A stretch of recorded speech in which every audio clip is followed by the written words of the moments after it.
Bonjour et bienvenue sur Mon Financier. Que dire? C'est la nouvelle du jour, c'est la nouvelle du mois, c'est la nouvelle de l'année. On ne sait plus quoi dire, hein. C'est vraiment insupportable.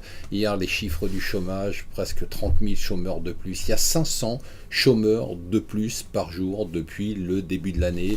Pour les chômeurs toutes catégories, on a quand même dépassé les 5 millions de chômeurs. C'est juste insoutenable, insupportable. Et pendant ce temps-là, eh bien, les politiques du gouvernement, de la majorité ou ce qu'il en reste, de l'opposition, ne pensent qu'à 2017, leur carrière, alors qu'il faudrait un état d'urgence. Ce pacte de responsabilité qu'on nous promet depuis des mois n'a toujours pas été voté. C'est juste insoutenable, insupportable. Alors on passe à d'autres sujets. Londres qui décide de s'attaquer à la bulle immobilière et avec des mesures très spécifiques. Ça n'empêchera pas, selon les experts, de voir les prix de Londres monter encore de 20%. Alors voilà, maintenant c'est le nouveau scandale, c'est le scandale des dark pools. Dark pool, c'est des échanges hors marché pour notamment les traders à haute fréquence. On s'aperçoit que finalement les banques manipulent aussi ces marchés-là.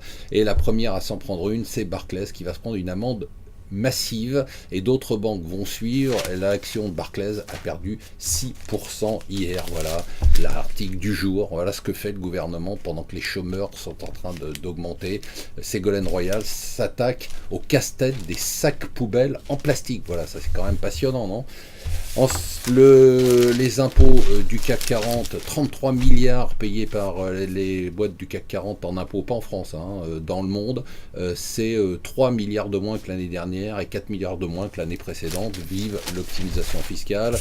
Et enfin, pour ceux qui s'intéressent au business case, voilà un business case qui vous intéressera, c'est comment transformer une boîte comme La Poste, dont le business va décroître de façon inexorable.